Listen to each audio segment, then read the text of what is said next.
भी कुछ वस्तु नहीं है, क्योंकि स्वप्न वहाँ होता है जहाँ निद्रा भ्रम होता है।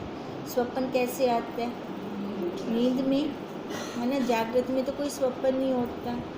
जगत केवल शुद्ध चिन्ह मात्र सत्ता का किंचन है क्या? ये शुद्ध है, ठीक है, कि शुद्ध चिन्ह मात्र सत्ता। अब मैं हूँ तो ये जगत है ना। अब जो मैं हूँ, मैं वो असली मैं, वो तो शुद्ध है, उसका किंचन है ये सारा जितना भी हम देख रहे हैं। जैसे रत्नों की चमक स्थिर होती है, सो रत्नों से भिन्न तो कुछ वस्तु नहीं। रतन है तो वो चमक है, ठीक है। अगर ना हो, रतन ना हो तो वो चमक नहीं होगी। रतन ही उसमें व्यापा है। वैसे ही जागृत व स्वप्न का जगत आत्मा का चमत्कार है। या तो हम जो स्वप्न देख रहे हैं या फिर जागृत अवस्था है, तो आधार कौन है उनका? है ना, वही है ना आधार हमारा। बोध सत्ता केवल अपने आप में स्थित है, वह अनंत है। अब जैसे लाइट का प्रकाश, ये अपने आप में स्थित है, किसी को हस्तक्षेप नहीं करता है ना। चाहे तो हम अच्छे काम करें इस प्रकाश के अंदर, चाहे हम बुरे काम करें। अब ऐसी वो सत्ता हमें हस्तक्षेप नहीं करती। अगर हस्तक्षेप करती तो चोर चोरी क्यों करता, है ना। वहाँ पे हस्तक्षेप कर देती थी ना, तू चोरी करेगा तो तेरे को मैं श्वास नहीं दूंगी, तेरी इंद्रियां वहाँ रोक दूंगी। तो उसने हस्तक्षेप तो नहीं किया, तो वो वैसे ही स्थित है ना, अपने आप में स्थित है। अब यही बात कह रहे हैं, बोध सत्ता केवल अपने आप में स्थित है, वह अनंत है, उसमें जगत कुछ बना नहीं है। जगत किसके लिए है? जगत ये जीव के लिए है जगत, नहीं तो कौन सा जगत? अगर हम अपने स्वरूप में आ जाएं तो कौन सा जगत? कहाँ उंगली निर्देश करें हम? ये जगत है, इसको जगत कहा जाता है।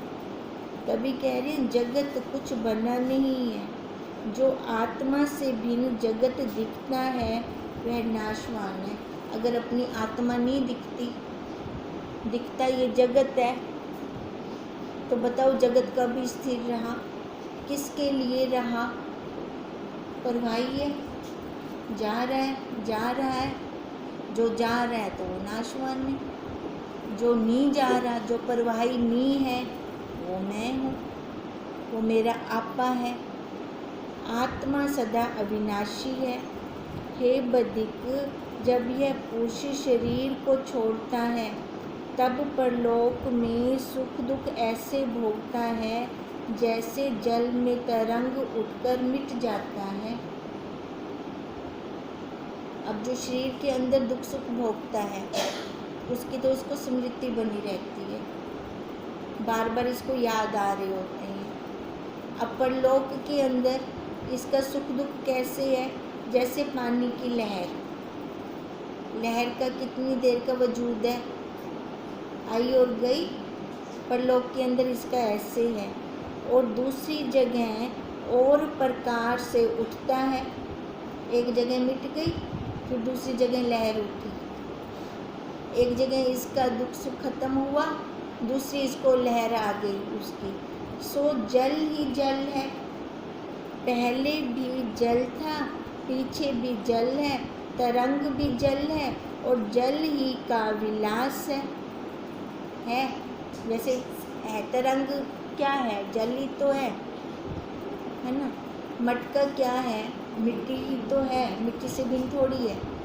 ये गहने क्या है? सोने ही तो हैं, सोने से भिन्न थोड़ी है। अब ऐसे ये जगत क्या है? ये जो हम सारे बैठे हैं ये क्या है? ब्रह्म ही तो हैं, ब्रह्म से भिन्न थोड़ी है। ये आकार हो गए हमारे, है ना। अब जैसे सोने के आकार हो गए, अब सोने के आकार अलग अलग आकारों का उपयोग भी अलग अलग है ना। चूड़ी हाथ में ही डाल सकते हैं, कान में नहीं डाल सकते। अब ऐसे ही अलग अलग आकार है ना, आकारों का उपयोग, व्यवहार, वो भी सबका अलग अलग है। देखो पति के साथ अलग व्यवहार, बच्चे के साथ अलग व्यवहार, माँ के साथ अलग व्यवहार। बंदा तो आकार तो एक है, आकार एक है, पर व्यवहार उसके अलग अलग हैं। अब ऐसे ही आकारों के अंदर वैरायटी है, पर है क्या? है वही ब्रह्म, है ना, वही आकार। अब चूड़ी आकार में रूप में आ गई, है वो सोना। अंगूठी आकार रूप में आ गई, आधार उसका वही सोना, है ना। ऐसे ही हम अलग अलग आकारों में आ गए हैं। ये 24 लाख आकारों में आ गए, 84 लाख आकारों में आ गए हैं, पर इन आकारों का आधार वही स्वरूप, वही सत्ता, तो उससे भिन्न तो ना हुए। वैसे ही है शरीर भी अनुभव रूप है। अब इस शरीर का भी अनुभव करें। क्या अनुभव करें? कि इसके अंदर रहकर मैं उसको जान रहा हूँ, इसके अंदर ही रह के जान रही हैं। अगर इससे बाहर होते तो जानते कैसे? वो अंतःकरण रूप वाला पुर्जा ही कहाँ होता? वो पुर्जा है, तभी मैं जान पा रहा हूँ। अब ये अनुभव करें इसके अंदर रहकर।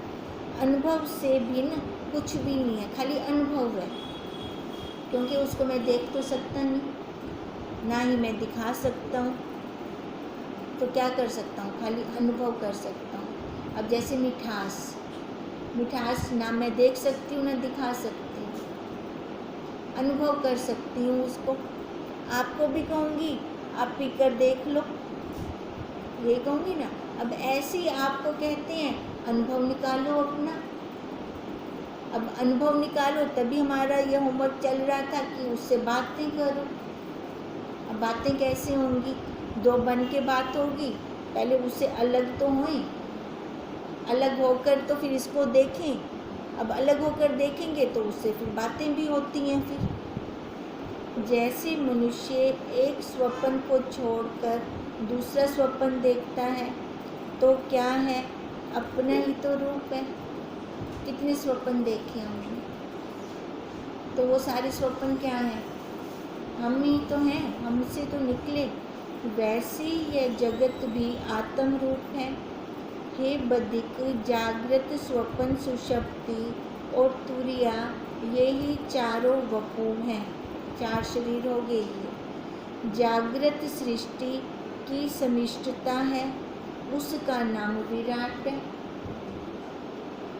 जागृत सृष्टि की समिष्टता है, ये समष्टि रूप जो हम देख रहे हैं, यही विराट रूप है, उसका नाम विराट है। स्वप्न लिंग शरीर की समिष्टता है, उसका नाम हृदय गर्भ है। अब स्वप्न वो सूक्ष्म में हो गया, सूक्ष्म वाला ही तो बाहर निकल कर आता है ना हमारा। सुषुप्ति शरीर की समिष्टता अकृत माया है, अव्यकृत माया। अब ये अव्यकृत माया क्या है? जो बनी नहीं है ही नहीं, जो अव्यकृत माया। सुषुप्ति में हमें कुछ भान होता है नहीं, पर जैसे सुषुप्ति से बाहर आते हैं तो हमें वो सारे फुने आने शुरू हो जाते हैं बारी बारी से। और तुरिया सब शरीरों की समिष्टता है। तुरिया अवस्था में मैं जान रही हूँ, सब शरीरों को मैं जान रही हूँ। देखो अब ज्ञानी है, ज्ञानी अंदर भी देख रहा है, बाहर भी देख रहा है, ठीक है। वो देख रहा है ये मेरी जागृत अवस्था है, ये मेरी स्वप्न अवस्था है, ये मेरी सुषुप्ति अवस्था है। पर अज्ञानी, अज्ञानी तो एक ही देख रहा है, खाली बाहर बाहर का, अंदर का नहीं देख रहा हो। वो तो लय हो जाता, आज मेरे को ना स्वप्न आया ही, उसने ये नहीं देखा वो मेरी स्वप्न वाली अवस्था थी, उसने वो नहीं देखा। उसने क्या देखा? मेरे को आया ये स्वप्न।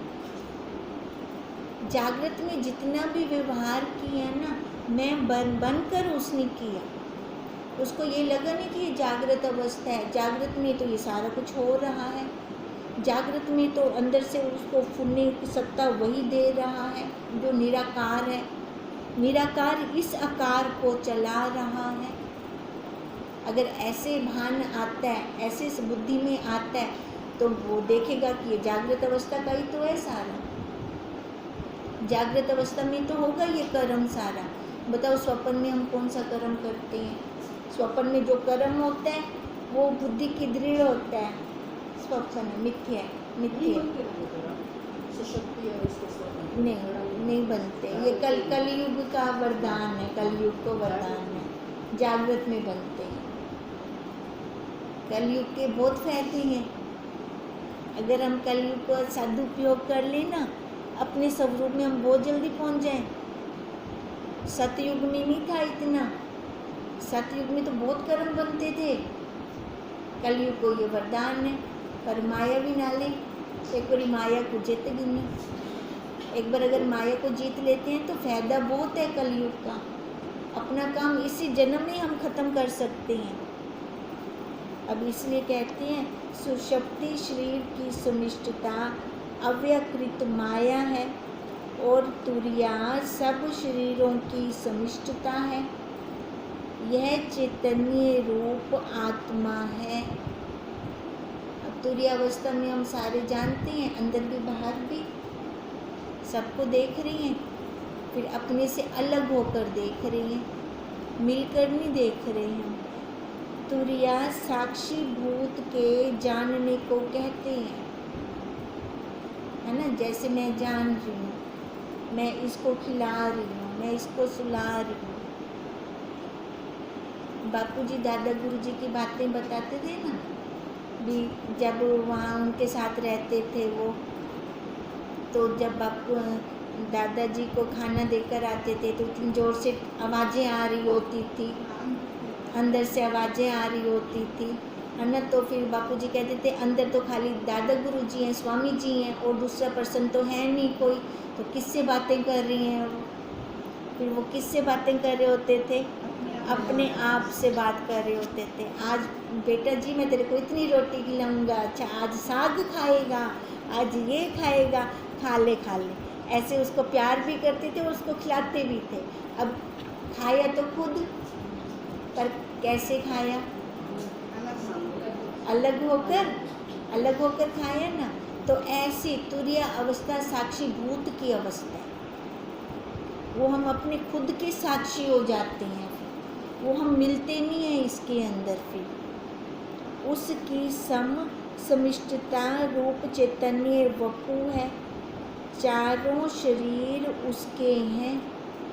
अब जो तुरीय अवस्था में आ जाता है वो जान जाता है ना, अपने को अलग देखता है। और क्या देखता है? अगर विधि पक्ष में आता है तो सारा मैं ही हूँ, मैं हूँ तो ये है। वह सदा निराकार अचेत चिन्ह मात्र है। हे बधिक, ये चारों परमात्मा के शरीर हैं। कौन से चार? तुरीया, जागृत, स्वप्न, सुषुप्ति और तुरीया, ये परमात्मा के हैं सारे शरीर। पर हम ये परमात्मा के नाम मानकर हम अपने मान लेते हैं, है ना। यही भूल हो जाती है हमसे। तभी कहते हैं वो परमात्मा बाहर नहीं है, वो परम आत्मा। परमात्मा क्या? परम आत्मा। वो परमात्मा मैं हूँ, वो परमात्मा परमात्मा मैं हूँ। तो मैं क्या अपने आप को देखती हूँ वो परमात्मा, या मैं परमात्मा को बाहर खोज रही हूँ? अभी तक भी बाहर खोजने से मिलेगा ही नहीं, खोजना अंदर ही पड़ेगा। क्योंकि शांति कहाँ आती है? अंदर आती है ना। वो संतोष कहाँ आता है? अंदर आता है। बाहर आता है क्या? बाहर नहीं आता। तो परमात्मा है ही वो शांत स्वरूप है, उसका आनंद हमें अंदर आता है। वह परमात्मा निराकार है। आकार जो उसमें दिखता है वह भी वही रूप है ना। जैसे नमस्कार, नमस्कार ऐसे झुक के करते हैं, इस आकार को नमस्कार है। अब वो परमात्मा अंदर जो बैठे हैं, मैं गर्दन झुकवें दिए, हम देखते वो परमात्मा कितने। तभी वो कह रही हैं कि ये आकार जो उसमें दिखता है ये भी वही रूप है। आकार कल्पना मात्र है और आत्मा सब कल्पनों से रहित है। आकार देखो सबके अलग अलग हैं, किसी का एक जैसा नहीं है, पर सबका आधार एक है ना। आकारों की तो हम कल्पना करते हैं, पर उस आत्मा की कल्पना, उसकी कल्पना नहीं है, वो है ना। अब मैं कहीं गई है ना, तो घर आई हूँ तो बच्चे पूछते हैं वो कैसे लगते थे, तो वो कल्पना से मैं बताती ना वो उस जैसे लगते थे या वैसे लगते थे। अब ये मैंने कल्पना की, ठीक है। अब वो पूछे आत्मा की में लग दी गई, तब मैं क्या आखसा हूँ ना को अंदर तो देख जो देखो अपनी लग से ना वो देखो बाहर की लग से, वो तो अंदर देख पहले, या तो उनको समझ सकती, उसको मैं एक्सप्लेन नहीं कर पाऊंगी। इससे सब जगत चिदाकाश रूप है। जैसे पत्थर की शिला में कमल के फूल नहीं लगते, उनका होना असंभव है। पत्थर की शिला में फूल कहाँ से निकलेगा, असंभव है ना उसका होना। वैसे ही आत्मा में जगत का होना असंभव है, उसमें कुछ है ही नहीं। हम कैसे उसके अंदर डाल रहे हैं, जगत को कैसे डाल रहे हैं, ये हम अपनी बुद्धि से डाल रहे हैं, है ना। तभी गुरुदेव कहते हैं अपनी बुद्धि ना चला। अपनी बुद्धि चलाते हैं तो फंस जाते हैं, क्योंकि हमें निकलना आता नहीं है वहाँ से। अब ऐसे जैसे पत्थर की शिला में फूल नहीं निकल सकते, ऐसे आत्मा में से जगत नहीं निकल सकता।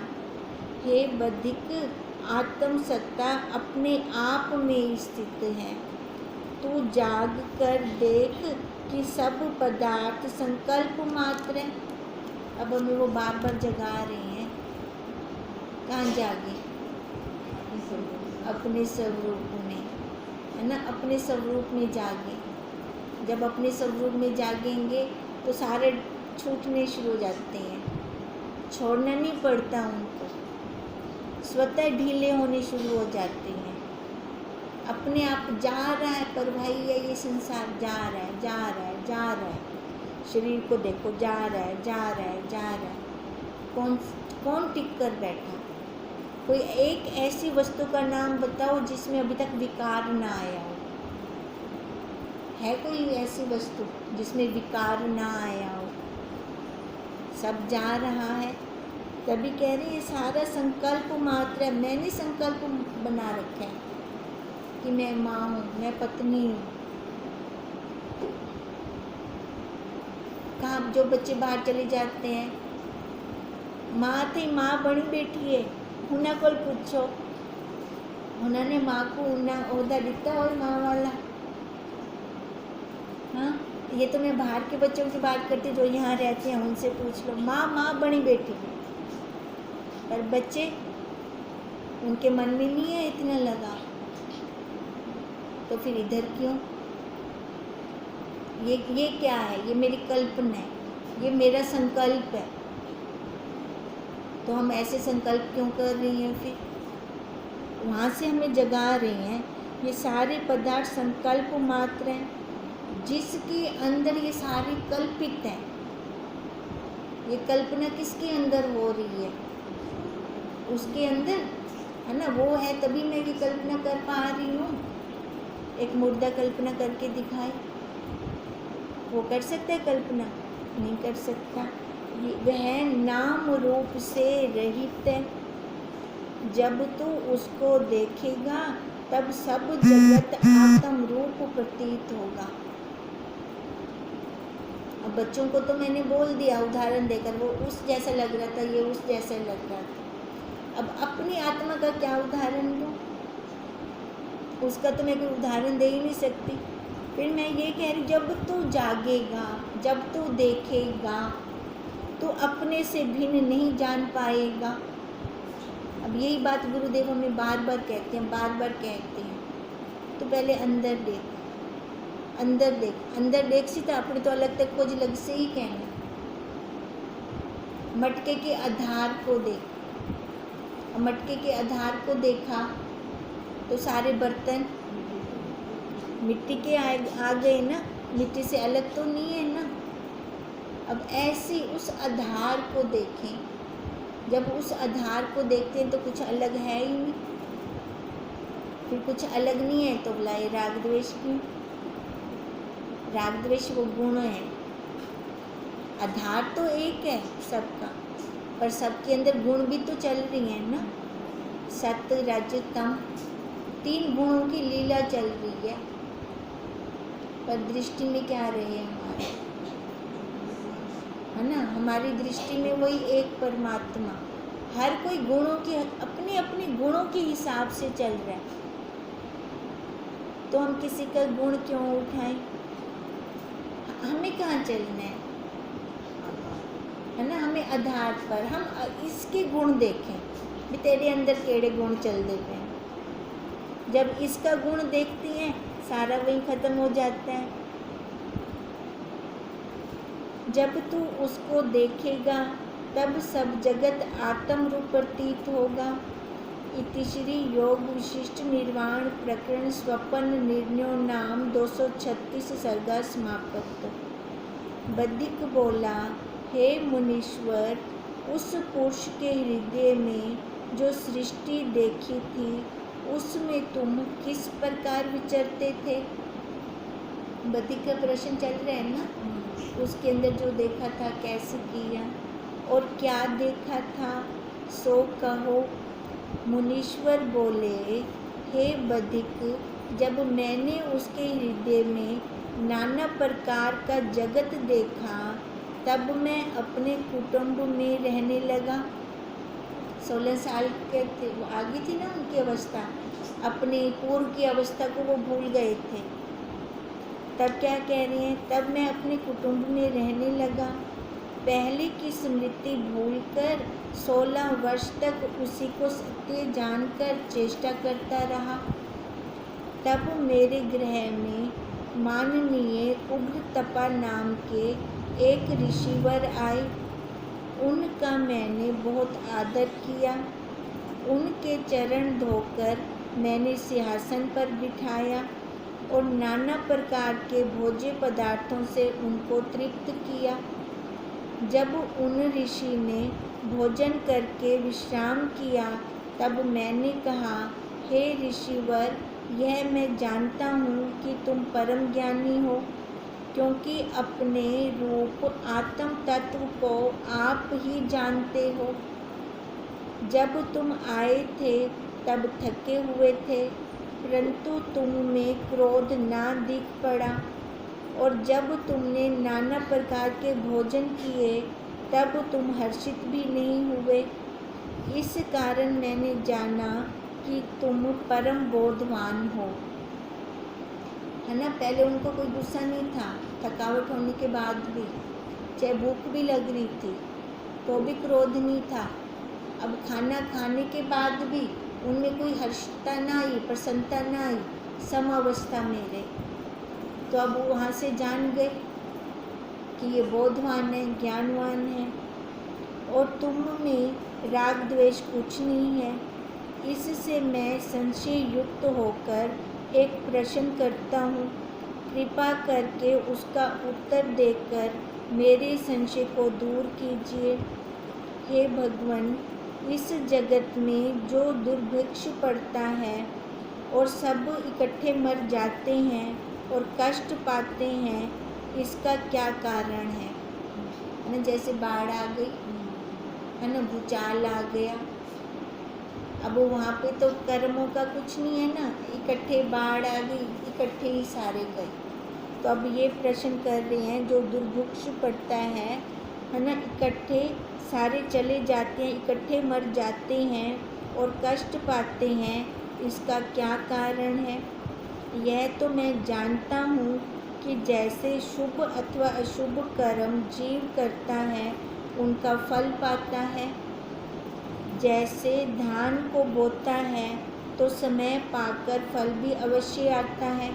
अब जैसे कोई कर्म करके आया है तो वही तो काटेगा ना, आगे भी तो फसल तो वही मिलेगी उसको।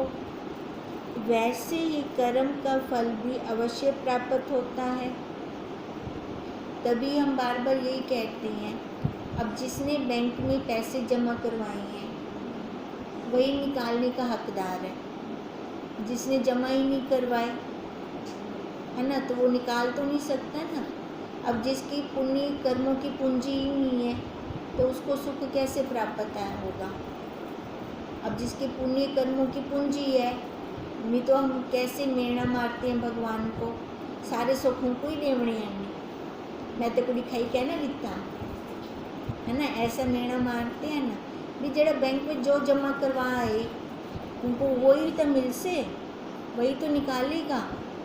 अब यही कह रही हैं, सारे ही कर्म फल सबको अवश्य प्राप्त होता है और जिसने कर्म किया है वह भी फल भी भोगता है।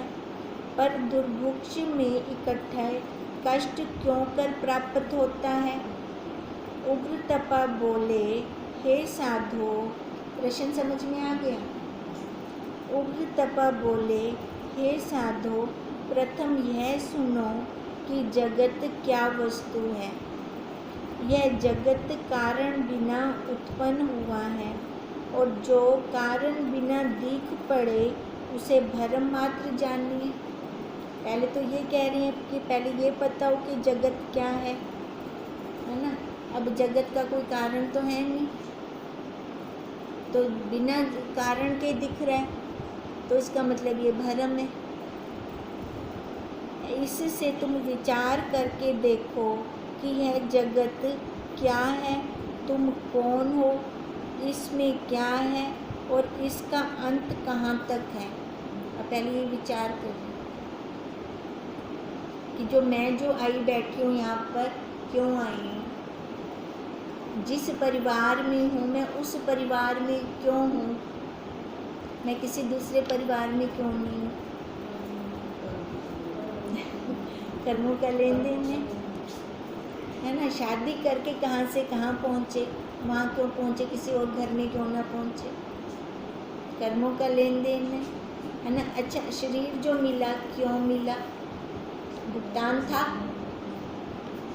था ना इस शरीर का, तभी वो आकार लेना पड़ा। वो कहते पहले तो ये विचार करें, अगर ऐसा विचार करेंगे तब जिज्ञासा बढ़ेगी। नहीं तो संसारियों में देखें क्या चलता है उनके अंदर, खाओ पियो बच्चे पैदा करो सोवो जागो है ना, राग द्वेष करो, इतने में जिंदगी पूरी, शरीर खत्म, मिला दोबारा गया काल। अब यही चलता है संसारियों के अंदर है ना, जिनको इच्छा ही नहीं है अपने आप को पाने की, अपने आप में बैठने की। दृढ़ता तो हमें यही करनी है जो मैं हूँ है ना। नहीं तो बहुत से पंथ हैं, देखो किसी पंथ की निंदा नहीं है, पर पंथ बहुत पंथ भी हमें कैसे लेकर जा रही हैं। हमारा रास्ता छोटा कर रही हैं कि हमारा रास्ता बड़ा कर रही हैं, है ना। ये समझ भी तो होनी चाहिए ना। ये अपने पिछले जन्म की कोई अच्छी कमाई होगी कि हमारा छोटा रास्ता करने वाले हमें गुरुदेव मिल रहे हैं। नहीं तो जिनके जो गुरु हैं है ना, सभी गुरुओं को नतमस्तक है ना, पर बुद्धि तो दी है ना भगवान जी ने, तो बुद्धि से हम सोचें ना, हमारे अच्छे कर्म है ना कि सीधा हमें विचार की क्लास पे बिठाया है। और जो हैं पंथ घूम फिर कर लास्ट में यहाँ आएंगे, अंत यही है। तो हमें शुरू से ही बुद्धि ऐसी दी, हमें ऐसे गुरुदेव प्राप्त हो गए जो सीधा ही हमें अपने ही रास्ते पे ले गए। अब क्या पता पिछले जन्म में जा पाई हो, पहले घूम फिर आए हो है ना। हाँ बिल्कुल, पिछले जन्म में घूम फिर आए होंगे ना, तभी वो पिछले जन्म में थे आप पे आपको को यहाँ लास्ट वाली मिली है। वो तो रिवीजन नहीं करनी थी, वो तो फटाफट रिवीजन करनी थी हाँ वो रिवीजन करते गए ना, पर देखो जो बैठे हैं वो उनका दिल कहीं रुका नहीं, मन नहीं रुका उनका, गए चारों पासे हैं, मन क्यों नहीं रुका, शांति नहीं आई, वो तृप्ति नहीं मिली। ये बुद्धि तक बिठाते हैं ना, ये बुद्धि से बाहर ले जाते हैं अपनी बुद्धि। हाँ वो बुद्धि तक है ना, पर यहाँ पे तो बुद्धि का काम ही नहीं है। कहते तो अपने आप को बुद्धि एक साधन है।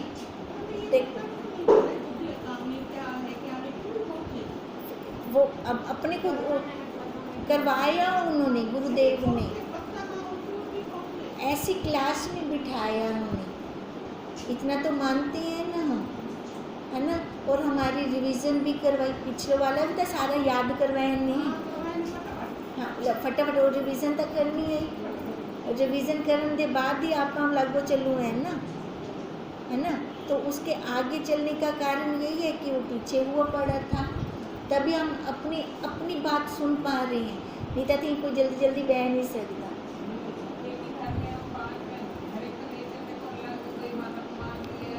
इसको मान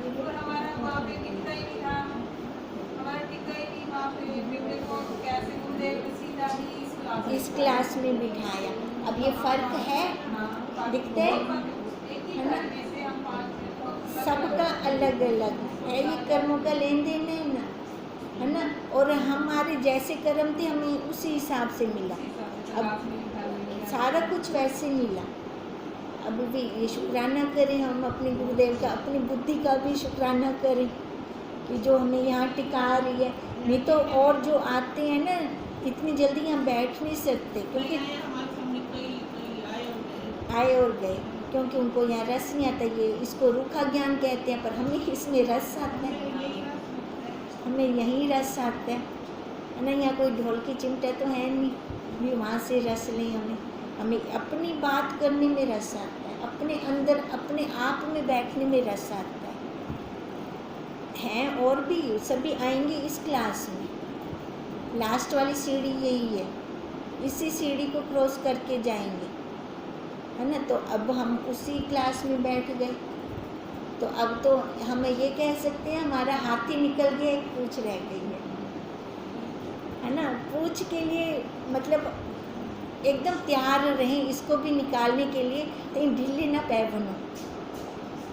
अगर यहाँ ढीले पड़ जाएंगे ना, फिर से सारा चलेगा हमारा फिर। अब इसलिए पुरुषार्थ यही है कि दृढ़ता हो, मैं हुआ हूँ, मैं वही हूँ, मैं वही हूँ, मैं वही हूँ।